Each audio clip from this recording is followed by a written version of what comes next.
Hey Magic fans, welcome back. This is your captain speaking here on CapnclydesMTG. It's banned and restricted announcement, and man is it spicy. I'm excited on lots of levels. We've got some serious shakeups to talk about. But before we get started, don't forget, comment, like, subscribe, hit that notification bell. The comments down below will feed that YouTube algorithm. Help support the channel. Links in the description. eBay, TCG Player Store. Become a YouTube member to the channel. As little as $1 a month will help. Also, Christmas giveaways going. Don't forget about that. Links in the description. Go in there, get you some free cards this Christmas. It's going to be a good time. Now, with all that said and done, let's take a look at it. Now, for those of you who don't know, you shouldn't normally cuss in the first 60 seconds of a YouTube video. So, now that we're at 60 and counting, buckle up, Buttercup. Shit's going to get fucking real. So, Pioneer banning Giganta the Wellspring. Most people probably don't care. Modern, the One Ring is banned. Oh my god. They also banned Amped Raptor. We'll talk about this bad boy in a little while too. Giganta is also banned in Modern. Now, here's where the spice comes in. Mox Opal, unbanned. Green Sun Zenith, unbanned. Faithless Looting, unbanned. Splinter Twin, baby, we are back, unbanned. Let's go. Finally, she's done her time for the crime. We can now Splinter Twin once again. Also in Legacy, we have a banning of Psychic Frog and Vexing Bauble. And in Explorer, Giganta the Wellspring is also banned. I guess we'll look why Giganta is banned. I don't see why this card is such a big deal. But anyway, yeah, so this is wild. So let's get some of the things they talk about down here. Standard, they didn't ban anything because it's already a giant mess. And until they have some real tournaments, they don't care. And a new set's coming out. So anyway, moving on. Pioneer, Giganta the Wellspring is banned. Should I even read this? It's played in many Pioneer decks, appearing as a companion for most decks that can cast it and don't have key cards that violate its companion restriction. The value of having access to an extra card in games where resources are tight means most decks can play Giganta. So basically, getting to play an extra card is why it's there. Because of that, it homogenizes deck play. People don't see a whole lot of different decks being played. So they're banning it to make people actually think. Now, Modern, here we go. So, I talk about in August about banning Nadu. Now, the One Ring. It's no secret the One Ring has a large part of Modern metagames since its introduction 18 months ago in August. We have stated that there wasn't a dominant One Ring deck and that it appeared in a variety of strategies, even popping up in some fringe archetypes, while it does appear in many different archetypes. It has also solidly became a part of the most dominant strategy in Modern, Boros Energy. The opportunity cost of including One Ring to nearly any deck is too low, and its presence in events has become tiresome for players. Yeah, I mean, 4 mana, taps for free. The thing is really busted. We probably all seen this coming. Now, going on to the other ones, we have Amped Raptor. Why did this get banned? Well, in the Boros aggro decks, Boros Energy decks, this red and 1/2/1 says first strike. When it enters, you get 2 energy. If you cast it from your hand, you exile cards on top of your library, 2 exile non-land card. You may then cast that card by paying the amount of energy equal to the mana value rather than paying its cost. Because of this, things like Guide of the Souls, which when it comes in, you get an energy and a life, means this gives you 3 mana. Also, basically, let's just go with that, right? What that basically means is even without the Guide of Souls, when this comes in, if you get lucky, you can hit a Johnny and ta-da, cast the flip side. So, well, you can't cast the flip side, but still, you get into Johnny, which is a 1/2, but comes with a 2/1. It's wild. And if Guide of Souls is out, And then this comes out. You have 3 energy. You can cast Phage Titan of Fire's Fury, which then lightning helixes any target and then goes to your graveyard for casting later. This deck archetype is insane. And the card they decided to ban was the Amped Raptor. I could see why Guide of Souls is really only for this deck. Johnny and Guide of Souls actually are both good cards for several decks. It plays really good in the energy deck, but I mean, it can be played in other decks. It is a 1/2/1 white creature that just gets bigger. Phage is new and really good. Amped Raptor is just an uncommon, and it obviously just fell to the chopping block. So, Giganta's gone, yada yada. So, unbannings.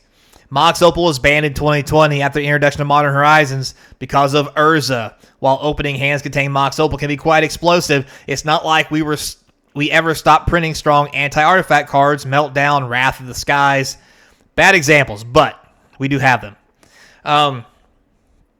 Our expectations are that the reintroduction of Mox Opal will give rise to several interesting artifact strategies. Interesting, they say. As in, I don't know. What's that deck archetype that was really good with Mox Opal that even after the banning was still super powerful? What was it? Oh, yeah. Metalcraft. And the other artifact thing where artifacts are cheaper if you have more artifacts in play. Cranial plating. You know, those things. So, yeah. Not to mention combo decks because of Opal. Like, oh my god. So, yeah, this is going to be wild, and we're going to get into that later. Green Sun's Zenith has been banned in Modern since 2011, during a time when green decks were too strong. Elves. Fucking elves. But today, even the Basking and Bruise Scale combo decks can't use Green Sun Zenith to find its namesake. True, so it's probably going to be fine, but we'll have to wait and see. Can elves make a resurgence in Modern Horizons 3 new to Modern reprints with Safekeeper and Wirewood Symbiote? Very possible they unban this card to see if elves decks can be good. Because worst case scenario, and I'm not even lying, they'll just ban the damn thing again. And the question for the ages, would Splinter Twin be strong to today's Modern? 2016, after consistently being in the top of the metagame and taking down a few Pro Tours, the fear of tapping out into 3 open mana and dying for real. Do you hold mana open for removal or try to progress your board in hopes of getting the game over before you can assemble their 1/2 punch Pestermite Splinter Twin? It wasn't always just Pestermite. There was also another card. But anyway, history tells us replacing Splinter Twin with Kiki Jiki Mirror Breaker doesn't cut it. Well, it's 5 mana, so no, it doesn't. I mean, also, well, it doesn't cut it because, it just doesn't cut it. Anyway, moving on. We've got too much to cover. But what they're saying is because we now have things like Solitude, Force of Negation, Force of Vigor, Flare of Denial, and many other 0 casting cost spells that disrupt this combo, it'll be fine. And honestly, I think it will be fine. And I'm glad to finally see this card get unbanned. So, in Legacy, they banned Psychic Frog and Vexing Bauble. Psychic Frog plays really, really way too well in Reanimator strategies because of cards like Grief and Reanimate, Entomb, all that good stuff. I mean, if you lay a Psychic Frog on turn 2, you literally the next turn can discard any giant monstrosity, Grizzlebrand, Eldrazi, pick your poison, and then just reanimate it while the frog gets bigger. It's just silly. And it's black-blue, so it plays with Force of Will and everything else. Just no. And Vexing Bauble, well, I guess they got tired of people going, oh, I'll play all my Moxes and my Lotuses and all my cool stuff on my turn, and then lay a Vexing Bauble so my opponent's screwed and can't play their 0 casting cost stuff. But anyway, that doesn't happen in Legacy. But to be fair, as we know, for the cards we just mentioned earlier, Solitude, Force of Negation, Force of Vigor, Flare of Denial, all those free casters are bricked with Vexing Bobble out. So I can see why they banned it, although at the same time, I wish they wouldn't, because, I mean, eventually everybody's just going to play it, and then everybody's going to have 4 less cards in their deck, and there won't be any free casting. I am good with this. So, moving on. So, there you have it. Vintage, there's no changes. I'm surprised Vexing Bobble and the Frog lived through it, but let's be honest, Vintage has a lot weirder shit going on than that. But Vexing Bobble on turn 1, so your opponent can't cast any 0 drops like Moxes or anything. God, that does seem good. So, we've only got a few minutes left. Well, we're already over, but hell, let's go through and talk about what the bannings have done. Splinter Twin. So, as you can see here, it has went from a $5 card to a $14 card in a matter of minutes. 114%. Now, mind you, the older cards are $25 as well, but they've basically stayed around that price for a while because of the older copies. The newer copies, though, are definitely seeing a surge due to the unbanning, and they will probably remain to be very pricey. Now, Lord of the Rings. They banned the One Ring, so clearly Lord of the Rings is going to crash. As of right now, the Holiday Edition box is still $1,500 and holding strong. Nobody cares. End of story. Matter of fact, even the non-Holiday Edition collector boxes still have not budged. Coming in at $6,000 or $15,000, with there only being, 2 cases left. So, yeah.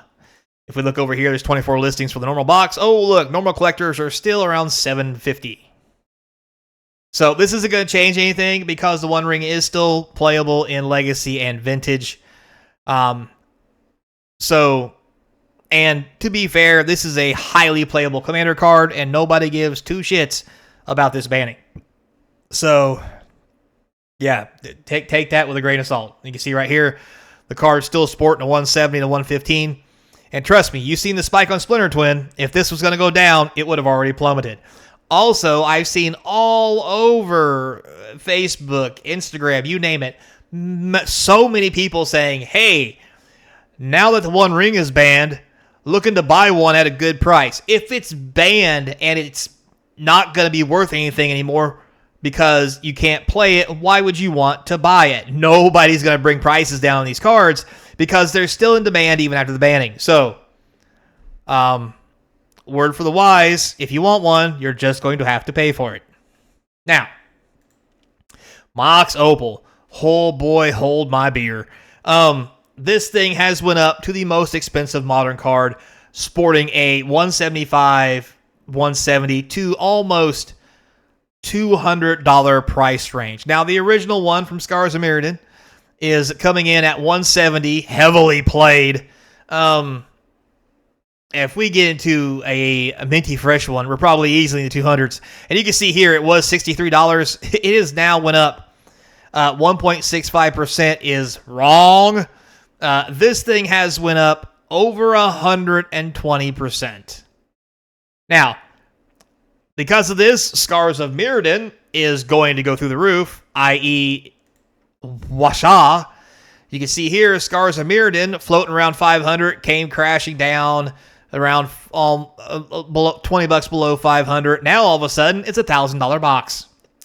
Imagine that. Not to mention the other great cards in here. So, yeah. Just is what it is. This ain't even a box. This is a set. So, there's only 6 boxes on this site. Yeah. So anyway, back to Mirrodin. The cards this is really going to help is going to be Modern Masters 215, where you see the prices were down by about 74.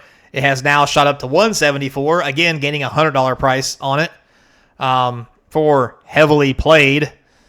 So yeah, same goes for Double Masters, which is way more recent. It also went from around $80 to $178 near mint.